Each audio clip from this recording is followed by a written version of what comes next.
Hello everyone, I'm Christine Josty of Mail Something Pretty, and I have these adorable boxes to show you. Aren't they just so cute? Cute, not spooky for Halloween. And how they open up, you have a little happy Halloween message. They're kind of cool how they come together, and they're actually, they're quite large. You can put you can actually even put a whole spool of ribbon. Like they're a really good size, so you can fill them up with treats for your cute little kids. And so I'm going to show you how to make them. So they are inspired by another demonstrator. Chicken Scratch is, and then I just kind of changed up a few things. So I just wanted to give her credit for this box because it was not my idea. I kind of, as we do, we copy and tweak.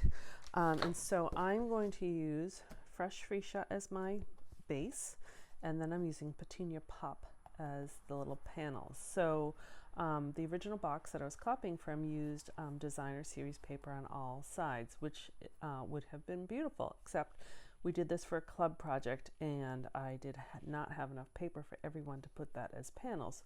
So what I improvised, and this is what I do a lot actually, is you just use some sort of pattern or texture instead of like a coloration difference. You just do a textural difference. And so the girls actually really liked it, I think, even better than if it was just all designer series paper. So again, my base is, it's just 8.5 by 11. It's a full sheet of cardstock, and we are going to score it. I have to remember how we're doing this. Yeah, okay, we're gonna, and I'm sorry I don't have this written down. Do I even have a piece of paper? I do. Let me write this down for you so you can know what it is. So the base of the box is 8.5 by 11. And so in the portrait side, our position, we're going to score it at 2 3/4, both sides, which I'll show you. And then on the landscape position, we're going to score it at 2 3/4, 5.5, and 8 1/4. Hopefully you can read that, but that way at least you have it. You can take a screenshot or you can just write it down yourself. All right, so what I mean, so we're going to have in the portrait position, and we're going to score at 2 3/4 on both sides. So how I do that is that's one score. I take it, I flip it all the way around, and I just do it on the second side. Maybe that's easier. If you wanted to, let's see what that is for measurement. That would be 5 3/4 if you wanted to just go sideways. Then we're going to flip to the landscape position, and we're going to do it at 2 3/4. We're going to do it at 5.5.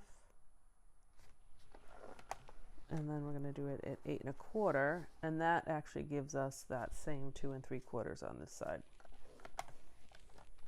There we go. So that's all our scoring. So it really actually is making boxes. It's almost equal. You'll see in a moment that it's, actually I'm going to use that again. It's not exactly a perfect box, but it's pretty close. All right, so what we're actually going to do is, I forgot, we have to cut. We need to cut a diagonal here and a diagonal here. So I'm going to take my trimmer, and I'm just going to connect the dots, so to speak, of where the score line meets the edge of the paper. I put those right in my track here, and I'll put it a little bit closer so you can see, hopefully. So that's the score line meets the edge. Oops. And the score line meets the edge. Let's make sure I didn't move it too much. And I'm just going to cut that off. So a triangle. I'm going to do the same thing on this side. I'm going to do the score line there, the score line there, and cut that triangle. So this is what you want this is really what the box base is going to look like. And then we need to cut here these 3 lines right up to the score line, and these 3 lines right up to the score line. Now You can do that with scissors, or if you wanted to, you can do that right with your trimmer. So I'm just putting those score lines right back on that tracking pad. I'm going to take my cutting blade and go right up. Now I'm going to make this closer so you can see it too. Hopefully you can see there's a score line right there.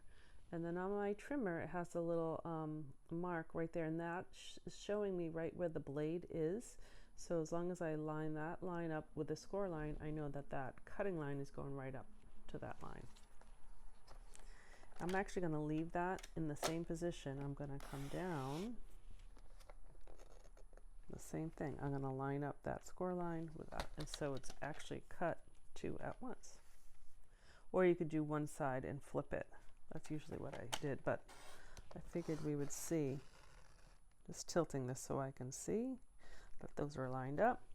I'm going to leave the paper in place, lift up my extender, move my blade up to the top, and then come down. So you can see this is actually kind of quick. I think a little quicker than scissors. For me, certainly a straighter cut than scissors. But some of these boxes I did with scissors, so it really doesn't matter. So there we go. So we have our cut pieces. And they're going to keep this score line and this score line intact. And then we're just going to fold. There we go. It's looking for my little scraper. We're going to fold on all of the score lines. We're going to fold them all up and then just kind of burnish them. I'll do the same thing on this side.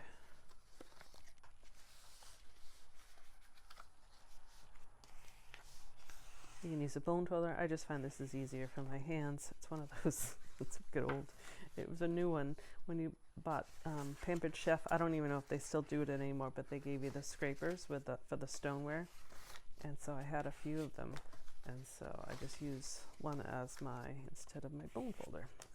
All right, so everything is folded and burnished, and there we go. So now we want to, and actually you can kind of see right from here, like the box just comes together, and then these will go on the inside. So really easy box, but we want to decorate it, right? So remember I said that everything's not exactly square. Actually, you know what? We are going to put the box together. So hold this thought for a second. I actually think it might be easier for you to see it put together before we put the panels on, and then we don't get mixed up on what sides we put them on. So I'm going to, so this is kind of the middle panel of my box. So this can go like that, and then I'm going to have these two go on the outside like that. Actually, I'm going to do it in the reverse. The reason why is because now you would see this seam. That's being nitpicky, which is fine. But since we have the choice, we're going to do it that way. So I'm going to put glue on this middle square, and I'm just going to lift this up and put that together. Kind of push it to make sure and push it down so it has a good right angles. Okay, and then I'm going to spin this around and do the same thing. I'm going to put glue on that middle square. And I say square with the quotes because it's not exactly square, but it looks it. And close that.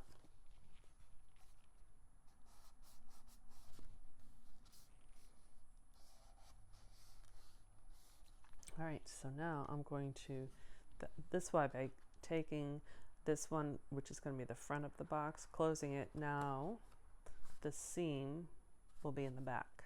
So that's just, again, nitpicky.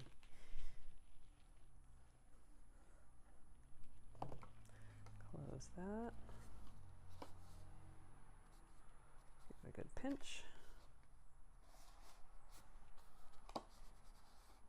And I do like to use this glue. I should preface, I use this glue for everything, but I really like to use this glue when I'm doing 3D projects because it is strong. It does give you a second, like in case you needed to move things around or slide it into place, but it's super strong. Whereas sometimes the even the tear and tape or the different runners, I think can lose their stickiness after a while. But the glue is, once it's glued, it's glued. It's not going anywhere. All right. So there's our box. And when we close it, we're going to pinch in the triangles, and it goes in like that. Isn't that cool? So I'm sure you can think that this can be used for so many reasons. So for today, it's a Halloween box. But you could totally, every reason and season you can make this box. Okay, so now I'm going to go back to say what I was saying. It's not exactly square, and you might not be able to see it, but the this side is square. I actually think I told you before it wasn't. It's in this side, it's a 1/4 of an inch wider than it is taller, but it looks like a box, or square box. So for my panels, I have 2 of them. So for the square side, this is 2.5 by 2.5. I know that's messy writing, but it's 2.5 by 2.5, and that fits on like here. So this will go on the, let's just do it actually. And I used this embossing folder, the So Swirly, because, well, one, it's fun, but 2, it doesn't matter which side you use.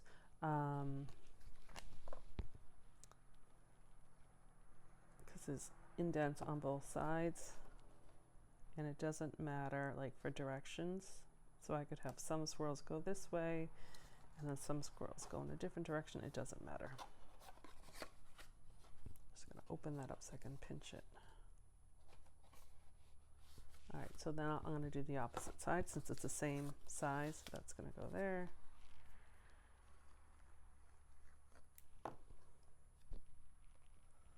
And I actually purposely glued different sides so you could see that it doesn't matter what side of the paper you use.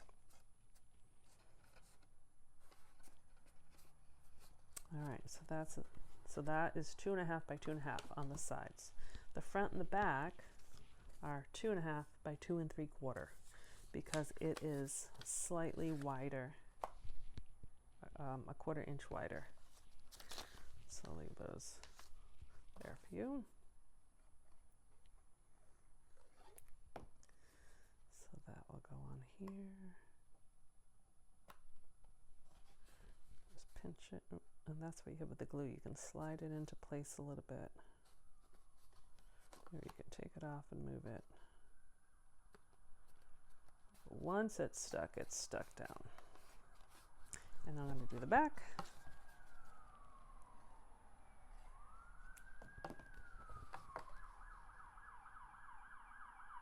I don't know if you can hear that or not, but there's a police car going by in front of my house. I think there's a new batch of police officers in town because it seems like they're using their sirens more than they usually do. All right, so there we go. So our box is decorated. It doesn't matter, you don't need to do the bottom, but we do want to do the top. So that is actually the same size as the front and the back. So the 2.5 by 2 3/4. I used pattern paper for that one, and let me show you.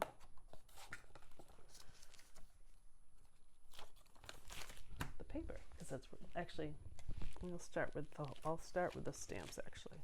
So this is the Spooky Halloween Suite. So it started, when did it become available? Sometime in the summer, this summer 2025. And these guys are just adorable. So you can kind of see, one's a cat, one's a dog, super cute, easy to color. I've actually done cards that just left it black and white, and that looked nice too. But I think it's cute. Don't worry, eat sweets.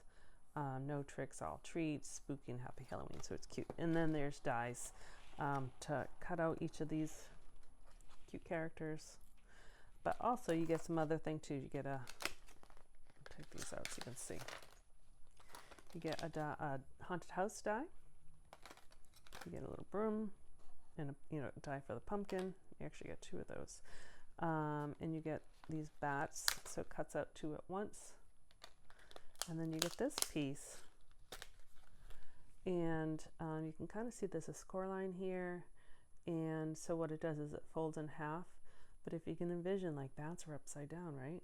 So it folds in half so the bat's upside down, and it actually will, it's perforated so the bat will kind of pop up, and it's good for like a treat bag topper. And speaking of treat bags, they have in this suite, oops, a whole bunch of treat bags, and hopefully you could see it's like iridescent, like pinky purple. So this would just be cute on the treat bag.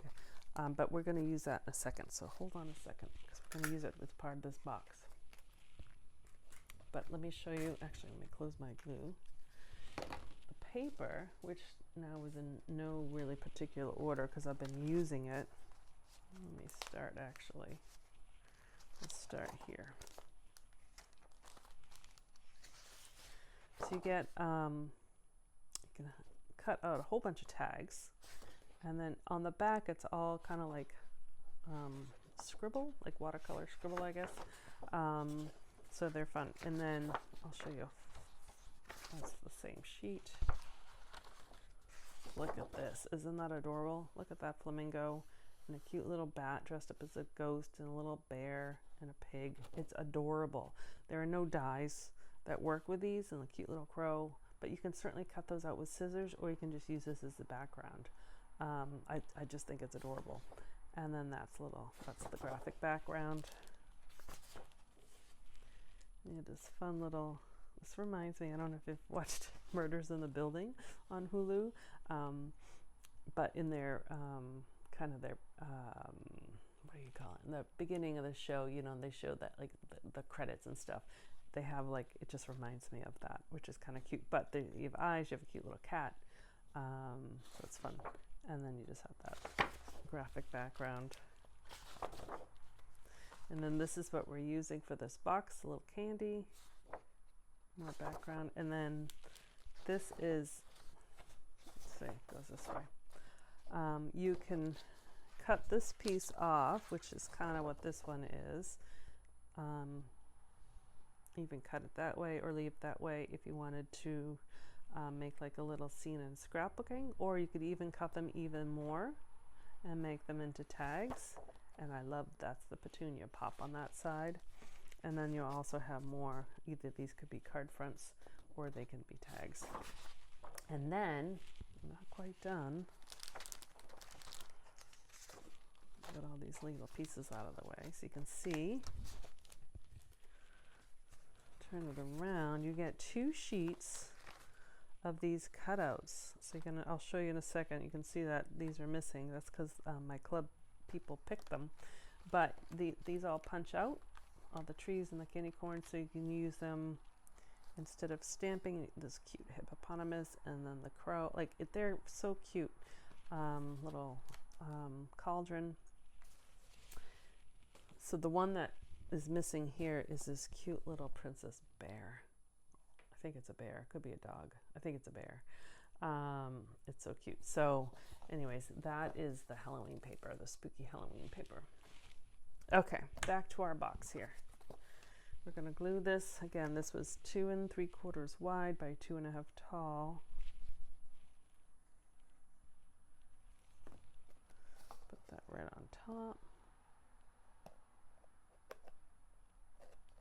And actually, you can even open it up and flat and then press it down.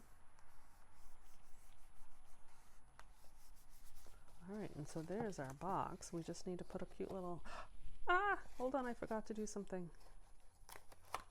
Okay, we're just gonna set that aside. We'll use that again. I forgot about the ribbon on the lid because we want to put it under the paper. And you couldn't tell me because you didn't know. So part of the suite is this ribbon, and so it's Petunia Pop also. It's iridescent, so I mean, just so pretty with the bags, which totally could be birthday. Like, that doesn't have to be Halloween, and I like that. So I'm just going to take a little bit, just a folded bit. Let's see what that is. I'll tell you. And it's just kind of guessing, but I'll say about 4 inches. And I'm gonna get my scissors and just cut it. I'm just gonna fold it in half. And what we're gonna do, I have to keep remembering to put the cover on my glue because it's almost empty, so it's gonna clog. I'm gonna take my tear and tape. You can affix it different ways. And again, I'm gonna put it flat so it moves. But I found the easiest way is just to take a piece of tear and tape, just rip it off, fold that in half. I don't think it matters which way. Put that on there so it's just like a little handle for the lid. I'm just going to tape that down.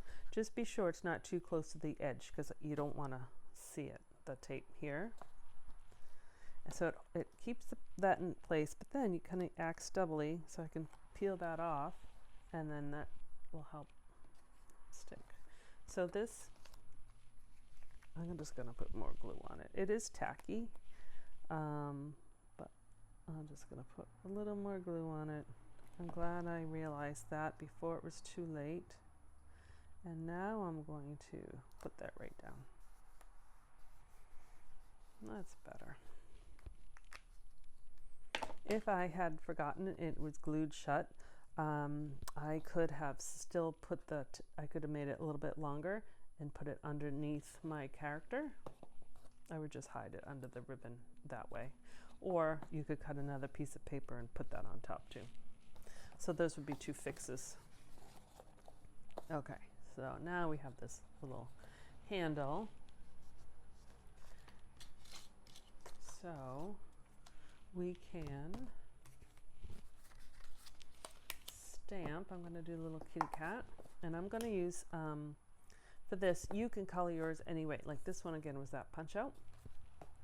This one and this one I did with watercolored pencils, and so that's what I'll do for this one. I think you can, yeah, can you still see those?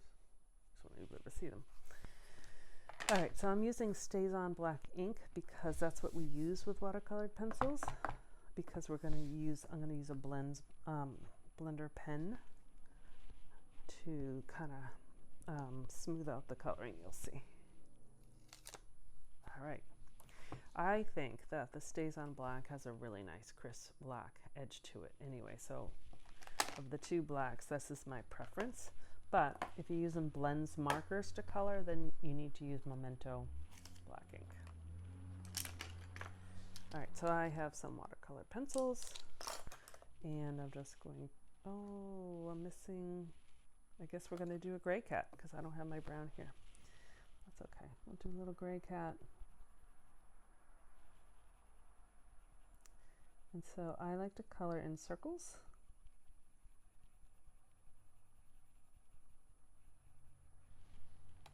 I'm just going to do a little bit of coloring, and then I'll show you because because this is getting a little long. I have one cut out. But I just want to show you, I'll do a purple skirt on this one.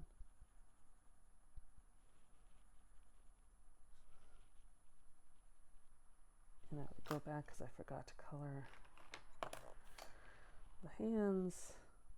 Little ears. So anyways, you would color the whole thing, and then I have a blends marker. No, everything sounds the same. Blends markers are like markers. A blender pen has actually two tips. They're both the same. Mine are stained, and it doesn't matter. That happens, but it works because when you run it clear, or you run it till there's no color on it. So I'm going to take my watercolored pencils, and I'm going to do that same circular motion. And hopefully you can even see the difference between what I did that kind of smoothed it out versus you can kind of see the lines of the coloring.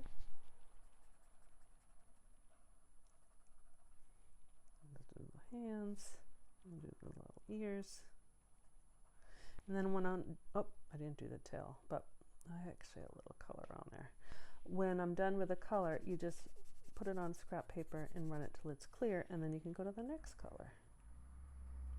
So they're really cool. These have been around since before I started, so at least 18 years. And they're fun. And you get 3 pens per pack and 2 tips. So they last forever because you can just keep using the same tip over and over and over again like I just did. So they're a really good thing. And so they work with the watercolor pencils, but they also work, you could pick up ink from an ink pad also. So there's different ways of using it. So I'm just trying to make this video a little faster because you don't need to see me do some of the little stuff. So I used my die cut and I run it through my machine, and then I got this cute little kitty cat. So I'll finish that one later, but we're going to put this on our box. We could put that straight on top and that would look cute, but I don't know if you noticed there's a little iridescent on these boxes. So what I did is I took my clear bag. Well, it's not even a clear bag. I took my iridescent bag. What are these? I'll tell you what that even called. Iridescent treat bags. There you go. And you get 20 bags per pack. So I took a die. This happens to be from, I think it's Round We Go, the one that makes those medallions. You can take any circle or any shape or whatever. But what I did is I just ran it through my Stampin' Cut and Emboss machine. And because it's 2 layers, right, it's a bag. So it cuts 2 at a time. You can get total of 8 per bag, at least with this size. And so that's what I got. And it's a little wrinkly and there's a couple little marks, but that's fine because we're gonna put our little kitty cat on top of it. So again, you could put, I was gonna put just a color behind it, but then I didn't want to mask up or hide the candy paper. So then I thought of this. So we're just gonna do that. So I'm just gonna use glue. I'm just gonna put a little dab of glue. That's gonna go right on top. Because normally if I did that, you might see the glue, but it doesn't matter because we're going to put our cat on top. I'm going to do that with dimensionals. I just think I'll do 3, I guess. What a sweet little box. So you can imagine, like, you can make this Christmas or St. Patrick's Day or, whatever holiday. I just need to let that glue dry a little bit before I move it around too much. But anyways, I think it is adorable. Oh, we forgot that part. That part I will do. And you don't have to, but I didn't do it on that one. I did that Happy Halloween. So that was easy. So if I could find what I'm looking for.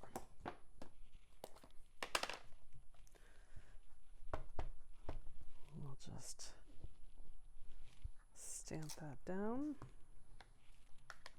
And I'm just going to cut it with scissors.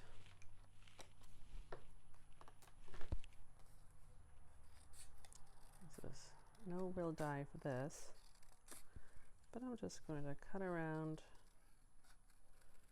Hopefully I don't smudge it. I should have, sometimes I let that black dry a minute or a few seconds.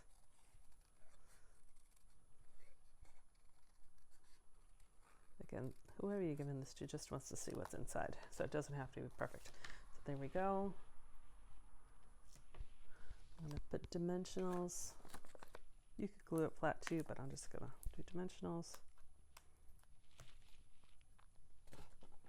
Or you could write a nice little message. You could, do a square and either handwrite or stamp something else, but at least it's a little something. So there we go. Happy Halloween. So I just think it's really cute. So I hope you like it too. Let me know in the comments if you like it and what you're going to use the box for. Again, it is a good size box, so you can put a lot in there. So I think it's really cute for Halloween treats, but again, for any holiday or birthday or party favor or all sorts of reasons. You saw that the box came together really easy. Okay, I'm going to take a breath. So anyways, I hope you like it. Put them all here so you can, oh, where's the cute little bear one? There you go. So now you can see them all.